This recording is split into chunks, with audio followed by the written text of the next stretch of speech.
अक्सर ये ख्याल आता है कि काश अपनी एक वेबसाइट होती है ना, लेकिन कोडिंग का झंझट। आज हम इसी प्रॉब्लम को सॉल्व करेंगे और देखेंगे कि कैसे बिना एक भी लाइन कोड लिखे मुफ्त में एक शानदार वेबसाइट बनाई जा सकती है। तो चलिए शुरू करते हैं। तो आज का सफ़र कैसा रहेगा? सबसे पहले हम बात करेंगे उन आम दिक्कतों की जो वेबसाइट बनाने में आती हैं। फिर हम देखेंगे इसका एक ज़बरदस्त और बिल्कुल मुफ्त समाधान, और उसके बाद स्टेप बाय स्टेप साथ मिलकर अपनी वेबसाइट बनाएंगे, उसे डिज़ाइन करेंगे और उसे पूरी दुनिया के लिए लाइव भी करेंगे। तो देखिए, वेबसाइट की ज़रूरत तो सबको होती है, पर जैसे ही बनाने की बात आती है दिमाग में आता है अरे ये तो बहुत मुश्किल और खर्चीला काम होगा, है ना? और यही वो सबसे बड़ी मुश्किल है। एक प्रोफेशनल ऑनलाइन पहचान तो चाहिए, पर HTML, PHP या जावास्क्रिप्ट जैसी टेक्निकल चीज़ों का ज्ञान हर किसी को नहीं होता। अगर पारंपरिक तरीकों की बात करें तो वेबसाइट्स मोटे तौर पर दो तरह की होती हैं।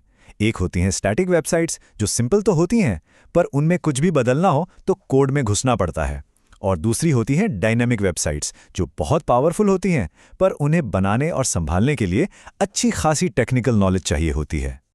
लेकिन ज़रा सोचिए, क्या हो अगर कोई ऐसा टूल हो जो ये सारी टेक्निकल सिरदर्दी हमारे लिए खुद ही संभाल ले? चलिए आगे बढ़ते हैं और इसी जादुई टूल से मिलते हैं। और वो जवाब है गूगल साइट्स। जी हाँ, ये एक ऐसा ज़बरदस्त और मुफ्त टूल है जिसे गूगल ने इसीलिए डिज़ाइन किया है ताकि कोई भी, बिल्कुल कोई भी, आसानी से अपनी वेबसाइट बना सके। तो सवाल उठता है कि गूगल साइट्स ही क्यों? देखिए, इसके फायदे कमाल के हैं। पहली बात, ये बिल्कुल मुफ्त है।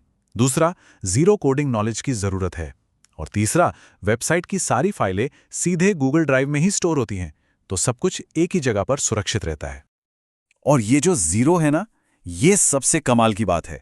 इसका मतलब है कि डोमेन, होस्टिंग और वेबसाइट बनाने वाले टूल्स, इन सब पर खर्च है ज़ीरो, शून्य। हर गूगल अकाउंट के साथ जो 15 GB की मुफ्त स्पेस मिलती है, बस उसी का इस्तेमाल करना है। ठीक है, तो अब सीधे डिज़ाइन पर कूदने से पहले एक बहुत ज़रूरी पहला कदम है। ये छोटा सा काम आगे चलकर हमें बहुत बड़ी सहूलियत देगा। सबसे पहला काम है चीज़ों को ऑर्गेनाइज करना। इसके लिए बस अपनी गूगल ड्राइव में जाना है और एक नया फोल्डर बना लेना है। मान लीजिए मेरी साइट नाम से। फिर उसी फोल्डर के अंदर राइट क्लिक करके मोर में जाएं और गूगल साइट्स को चुन लें। बस इससे वेबसाइट और उससे जुड़ी सारी फाइलें एक ही जगह पर रहेंगी। तो हमारी साइट की फाइल बन चुकी है। अब वक्त है इसके होम पेज को एक शक्ल देने का।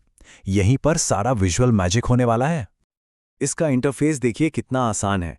बस एक क्लिक करके साइट की फाइल को एक नाम देना है और फिर जो बड़ा सा बैनर दिख रहा है उस पर सीधे टाइप करके पेज का मेन टाइटल लिख देना है। बस इतना ही।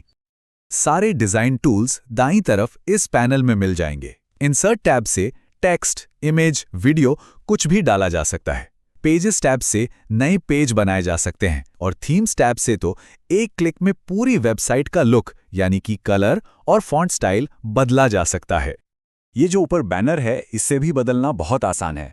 अपनी खुद की इमेज अपलोड की जा सकती है या गूगल की गैलरी से कोई चुनी जा सकती है।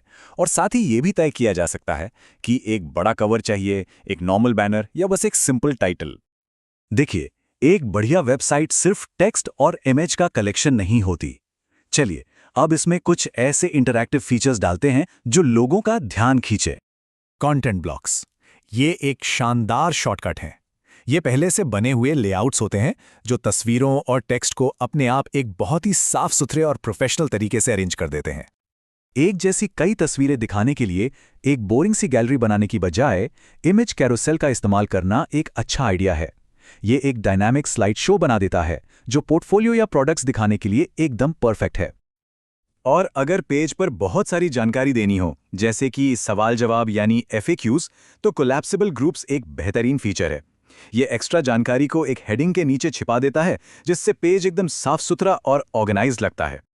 तो लीजिए, हमारी वेबसाइट बन गई है, डिज़ाइन हो गई है। अब आता है सबसे एक्साइटिंग पार्ट, इसे पूरी दुनिया के लिए लाइव करना। लेकिन रुकिए, पब्लिश बटन दबाने से पहले एक बहुत ज़रूरी काम है। ये जो प्रीव्यू का बटन है, इसे ज़रूर इस्तेमाल करना चाहिए। इससे पता चल जाएगा कि साइट अलग अलग डिवाइसेस पर, यानी कि मोबाइल, टैबलेट और डेस्कटॉप पर कैसी दिख रही है। लाइव जाने के लिए बस ये 4 आसान स्टेप्स हैं। सबसे पहले नीले पब्लिश बटन पर क्लिक करना है। फिर साइट के लिए एक वेब एड्रेस चुनना है जो किसी और ने ना लिया हो। अब मैनेज में जाकर एक्सेस को रिस्ट्रिक्टेड से बदलकर पब्लिक कर देना है और आखिर में एक बार फिर पब्लिश पर क्लिक कर देना है। बस हो गया। एक बात का ध्यान रखना बहुत जरूरी है। पहली बार जब पब्लिश करते हैं तो साइट बन तो जाती है, पर डिफ़ॉल्ट रूप से वो प्राइवेट होती है, यानी उसे सिर्फ वही देख सकता है जिसने उसे बनाया है, जब तक कि उसे पब्लिक नहीं कर दिया जाता। शेयरिंग सेटिंग्स में बस वो एक छोटा सा बदलाव करना है और वेबसाइट पूरी दुनिया के लिए लाइव हो जाएगी। तो देखिए, कुछ ही मिनटों में एक आइडिया एक पूरी तरह से फंक्शनल लाइव वेबसाइट में बदल गया, और वो भी बिना एक पैसा खर्च किए। अब सवाल सिर्फ एक ही है, इस नई वेबसाइट पर दुनिया को कौन सी कहानी सुनाई जाएगी?